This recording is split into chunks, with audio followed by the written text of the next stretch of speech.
Selamat malam Jebreti, mungkin bingung ya, kok tumben ada Nesa di hari Jumat, biasanya nggak ada. Ya emang Jebreti, walaupun gue bukan bidadari Tribun ya, tapi tiap timnas main gue disuruh siaran. Siapa bidadari Tribun? Ya ada dong, Intan.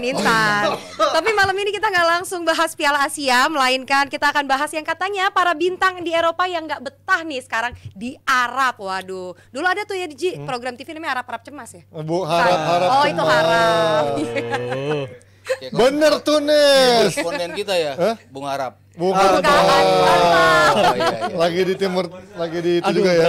Pressure. Dan benar, ternyata di Arab tidak semudah itu ya. Iya. Karena Bang Do alias Bang Krisno membuktikan dia tetap profesional walaupun dibully sana sini juga bisa tetap perform, mencetak gol dan juga dia tetap menunjukkan tetap betah di Arab walaupun mungkin secara kultur, secara makanan dan cuaca juga beda banget ya. Dan sementara ini ada seorang Jordan Henderson yang malah justru membelot ke Ajax Amsterdam karena dia tidak kerasan bermain di itulah Etifak ya. Masalah terbesar apa sih Mas? Ini bahkan gue baca, gue gak tahu benar apa nggak, katanya dia nahan gajinya biar untuk menghindari pajak karena sebenarnya dia masih mengharapkan suatu saat dia masih balik ke Inggris. Berarti sampai sekarang dia nggak nerima spesial pun, itu benar? Itu gue baca juga bahwa 6 bulan dia di situ dia sama sekali belum terima gajinya. Cuman belum ada pernyataan resmi juga apakah benar seperti itu gitu. Cuman mungkin ini akan bukan menjawab ya. Maksudnya ini parameter lain yang bisa kita lihat bahwa kan orang bilang lu ke situ murni karena duit. Ternyata belum tentu juga kan. Maksudnya ada yang mungkin karena duit, ada yang memang melihat ini sebagai sebuah proses panjang untuk Liga Arab bisa sukses. Nah, gue rasa yang dirasakan oleh si Henderson adalah faktor kedua. Maksudnya duit dia nggak masalah sebetulnya dengan duit gitu. Butuh-butuh amat juga mungkin ya nggak terlalu ya. Tapi kalau yang besar ya mungkin dia mau juga gitu. Cuman kalau gue ngelihat kenapa dia akhirnya cabut, ya akhirnya kayaknya apa yang dijanjikan, maksudnya ini Liga Arab ini bakal gede nih, yang penontonnya bakal banyak. Terbukti stadion mereka 29 sampai 35 ribu, yang nonton 7 ribu. 7 ribu tuh paling tinggi, sementara rata-ratanya tuh 4 ribuan orang. Jadi dia nggak ngerasakan apa yang dibilang Liga Arab itu bakal mewah seperti yang dijanjikan. Mungkin dari sisi itu yang dia merasa, ditambah lagi ya mungkin ya hidup di sana ya mungkin berbeda sekali culture. Dan di Inggrisnya sendiri kan banyak pertentangan buat dia pribadi kan, karena dia kan ambasadornya LGBT lah, maksudnya menyuarakan LGBT dengan begitu keras. Tapi kenapa lo rela bermain di sana? Gue nggak tahu itu apa hatinya dia ada benturan di dalam situ, dalam urusan itu juga, makanya dia akhirnya keluar dari Arab. Cuman kalau gue lihat sih dia belum lihat apa yang menjadi mimpi Arab itu terrealisasi ketika dia bermain di sana. Kalau gue ngeliatnya pribadi sih seperti itu. Bahaya nih Hendo nih kalau ketemu Popon bisa berantem terus ya di Twitter ya. Apa masalahnya tuh? Ya itu. Ya, bisa dibahas ya. Tapi kalau menurut lo apa masalah terbesar? Apakah benar karena kultur? Karena banyak juga orang-orang Inggris sebenarnya dulu males tuh going abroad gitu kan. Mungkin hanya 1-2 McManaman, dulu siapa Lineker, Gascoigne, tapi juga nggak banyak yang sukses dari faktor itunya, kulturnya dan lain-lain. Menurut lo apakah Henderson juga karena faktor itu atau justru karena itu? Dilematis karena juga dulu dia pernah bilang di wawancara, gue gak akan main di liga kayak gitu lah ibaratnya. Apakah itu yang akhirnya membuat anjir gue kayaknya jilat ludah sendiri nih, males juga gue lama-lama. Tapi sebelum gue jawab itu gue mau soal gaji dulu. Kenapa dia gaji nggak bisa nerima? Itu karena yang gue baca itu karena ada aturan dari Inggris, itu aturan dari pemerintah. Kalau lu mau nikmatin gaji yang lu dapetin di Arab itu, lu at least harus kerja dari periode April ke Maret. Which is Henderson masih kurang lebih 90 hari lagi dia untuk bisa merasakan gaji itu. Dan akhirnya dia rela, udah deh, yang penting gue bisa cabut, yang gue nggak apa-apa nggak nerima gaji tersebut. Early layoff lah ya. Iya, dia early layoff, dia nggak ada pesangonnya dong deh. Ada iya, ya? dia rela untuk cabut dari itu gara-gara mungkin gue langsung nyambung ke pertanyaan Mas Panji tadi, itu faktor kulturnya dia nggak mungkin nggak nyaman di situ. Tapi kalau soal kultur personal apakah ke arah tim, gue rasa emang ini pure dari Hendersonnya sendiri. Karena di Al Ettifaq sendiri kita tahu di sana ada Steven Gerrard, di sana ada Wijnaldum dan semuanya kelihatan fine-fine aja di sana. Bahkan Gerrard baru aja extension kontrak 2 tahun ya sampai 2027. Tapi Henderson ini kelihatan dia nggak nyaman banget, which is yang menurut gue ini sebuah perubahan drastis juga dari Henderson karena di periode September atau Oktober lalu dia sempat interview sama The Athletic. Dia bilang gue pure pindah ke Arab ya, bagi gue agak lip service juga sih. Dia pindah ke Arab bukan karena duit, tapi karena misi diversity. Dia pengen nyebarin ke Arab ilmu-ilmu yang dia serap dari propaganda LGBT yang dia mau bawa dari Inggris itu, dia bawa ke Arab supaya nyebarin ini diversity yang gue percaya ini begini-begini. Tapi ternyata kurang lebih 3 bulan 4 bulan kemudian dia malah nyatain keinginan untuk cabut sampai segininya. Jadi menurut gue ini pure ke arah Henderson-nya sendiri, dan kalau lu sampai nggak mau nerima gaji sekian gedenya demi lu bisa cabut, artinya ini ada masalah dari si dirinya Kalau dari Henderson. penampilan sih Ji, sebetulnya kan dia juga nggak jelek. Dia asis terbanyak juga di tim. Lalu penampilannya juga salah satu yang terbanyak di tim. Artinya kan sebetulnya dia memainkan sepak bola yang dijanjikan di situ gitu. Cuman ya balik lagi faktor-faktor di luar itu gue rasa ya. Kalau on field play-nya sih sebetulnya nggak ada masalah gitu kan. Maksudnya Etifak juga nggak dijanjikan atau tidak menjanjikan kepada fansnya ini tim akan berada di 4 besar. Karena kan mereka juga bukan tim Bagian yang termasuk empat dari itu. 4 yang disokong itu. Walaupun mereka ketika berdiri mereka disokong oleh Kemenporanya mereka pada waktu itu ketika mereka berdiri. Cuman sekarang mereka tidak dapat financial support yang seperti empat klub besar itu. Jadi sebetulnya mereka berada di peringkat 8, 6 itu juga nggak masalah sebetulnya buat mereka, which is sekarang mereka ada di peringkat ke-7. Jadi sebetulnya dari sisi permainan di atas lapangan nggak ada masalah sama Henderson sebetulnya. Berarti gue ngelihatnya faktor non teknis sih lebih ke situ. Si Henderson sendiri. Tapi yang gue sayangin sebagai pendukung Liverpool, ini kan pemain yang kita pikir dia bakal jadi legendnya Liverpool. Bahkan secara kapten dia paling lebih sukses dari Steven Gerrard, bisa dikatakan dari trofi-trofinya ya. Bukan dari segi atribut di atas lapangan, tapi dari segi trofi dia jauh lebih sukses. Kita ngeliat dia punya kesempatan untuk pensiun, namanya bakal wangi banget, tapi dia akhirnya memilih jalan ini. Gue cukup prihatin sih ngeliat arah jalan karir dia yang ternyata bakal jadi begini, karena ya itu dia punya kesempatan untuk pensiun, punya kesempatan untuk bisa jadi legend Liverpool, tapi dia milih gaji yang ternyata tawarannya gede kayak begitu. Akhirnya dia lebih rela untuk pindah ke Arab, dan hasilnya begini kan jadinya malah merusak reputasi lo sendiri gitu. Sekarang kalau ngeliat Henderson itu di media Inggris, gue ngeliat kasihan juga karena karakternya istilahnya kayak dibunuh, istilahnya karakternya dia dibilang kayak nggak peduli sama masyarakat yang dulunya dia udah bela-bela. Ini menurut gue sebuah PR buruk dari seorang Jordan Henderson sih. Pertanyaan gue, kenapa Ajax gitu? Gue nggak pernah melihat ini kemungkinan yang kelihatan gitu Ajax yang Aneh ya juga. gue nggak ngeliat gitu Henderson yang udah di masa habisnya. Mungkin ini kalau pemain baru 30 tahun 31 nggak masalah, ini kan udah di atas itu. Menurut lo apa yang membuat Ajax menjadi destinasinya gitu? Ya lucu juga sih, maksudnya gue juga kok tiba-tiba Ajax gitu, kaget juga ketika dia memilih destinasinya Ajax gitu. Cuman kalau yang dari obrolannya dia dengan manajemen Ajax dengan tim bukan tim pelatih ya, maksudnya yang pertama kali ngobrolin bahwa dia diminta untuk bisa mengangkat moral dari pemain-pemain mudanya Ajax nih. Kan kita tahu Ajax lagi hancur banget. 21 poin jaraknya dari PSV itu kan nggak bisa diterima lah. Tapi ya. udah lumayan lah sekarang yang dibanding awal-awal dulu ya. Naik peringkatnya udah lumayan ya karena Liga Belanda gitu. Maksudnya buat Ajax tuh menang nggak sulit gitu untuk ketika mereka udah dapat formnya. Cuman dari sisi mentality ini masih butuh banyak pembenahan. Nah, hadirnya Henderson paling tidak mereka menginginkan dalam waktu 6 bulan ini dia bisa membantulah ngebantu secara moral, secara mental pemain-pemain itu bisa back on track lagi lah.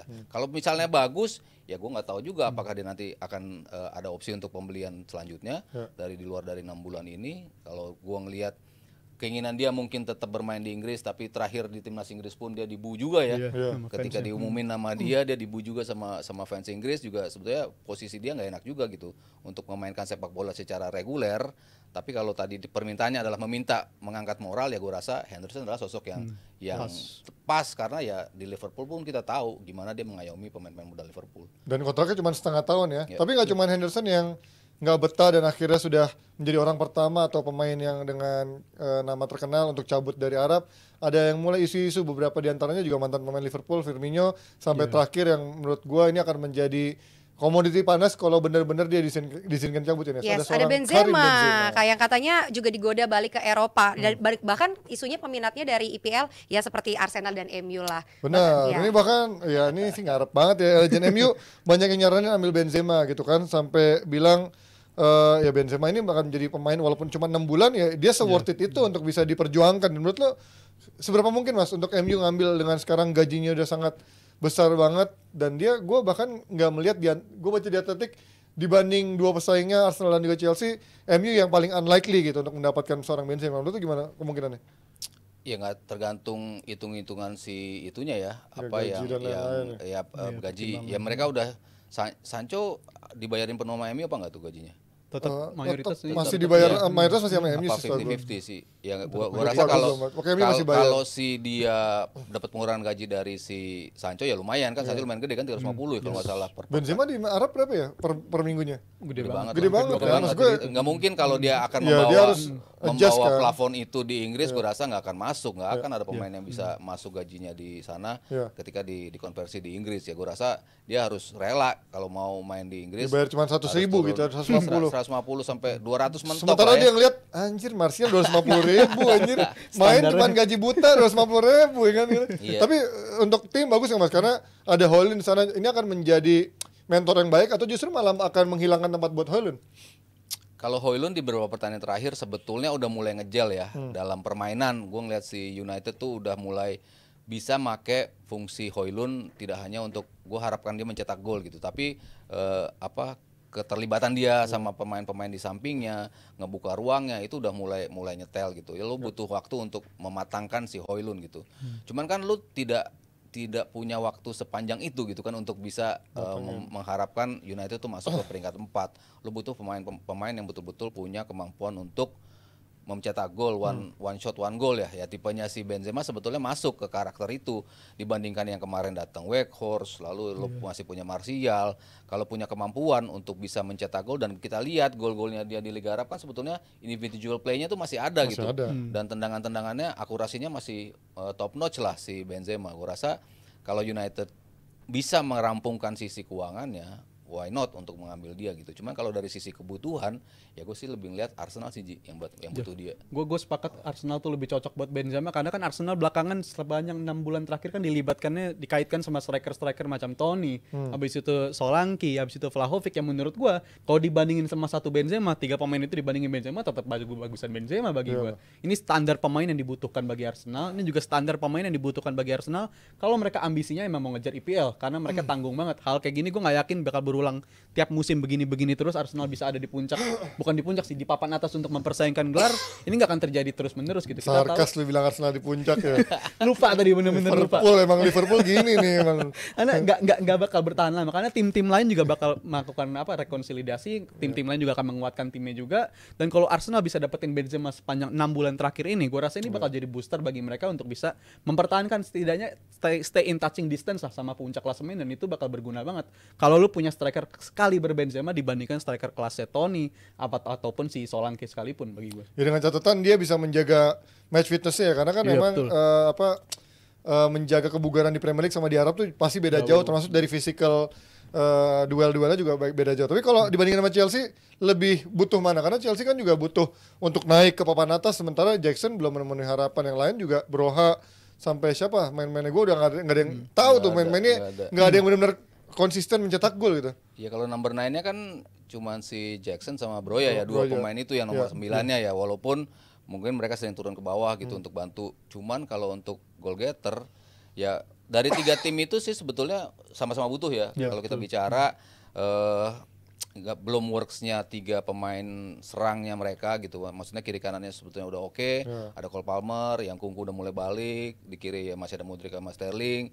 Tengahnya tuh kan sebetulnya mereka kalau mau main dengan gaya yang lebih ngejel di tengah ya mungkin pemainnya bukan tipe striker utama kayak Benzema gitu. Cuman kalau mereka butuh seorang striker yang punya ketajaman ekstra, ya gue rasa Benzema juga masuk salah satu kategori yang layak didatangkan Chelsea. Jadi 3 tim itu gue rasa pas lah untuk menjadi destinasi Benzema ya. Kalau memang dia available, ya tiga tim ini betul-betul harus berebut dia gitu. Dan paling nggak untuk 6 bulan ya. Iya, buat sampai akhir musim lah. Dan ditambah dari faktor Chelsea-nya sendiri, gue ngeliat Chelsea kayaknya udah habis kesabaran nih sama pilihan di lini depannya dia. Di Broja sendiri, terakhir info gue dengar dia bakal masuk di transfer list, di list untuk transfer. Dan juga kalau untuk Jackson, dalam 4-5 game terakhir ketika dia main justru nggak dicoba sebagai striker tunggal. Itu dia kadang dicoba sebagai winger atau kadang diduetkan sekaligus sama si Broja, dan itu nggak terlalu works bagi dia.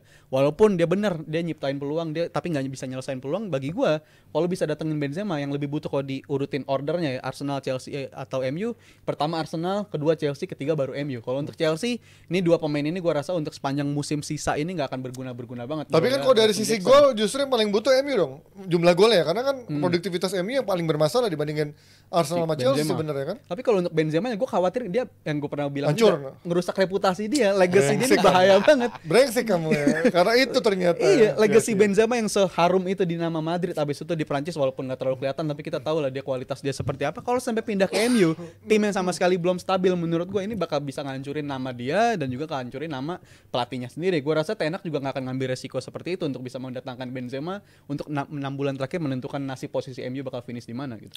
Ya kita lihat lah nanti ya, intinya uang bukan segalanya nih. Kalau buat lu uang segalanya nggak? Walaupun Tentu nggak saja, betah, saat ini tentu saja. walaupun nggak betah nggak bakal pindah lo ya. Bukan pindah kemarin kan pada akhirnya. Ternyata ada uang yang lebih besar lagi. Kalau sana nawarin besar mungkin lu nggak pindah ya. Nggak tahu. Iyalah pastilah. Yang penting tuh lingkungan kerja nyaman, uang cocok, itu semua dikerjakan. Oke. Dan setelah ini fans Liverpool ngumpul yuk karena kita akan langsung bahas Liverpool setelah ini.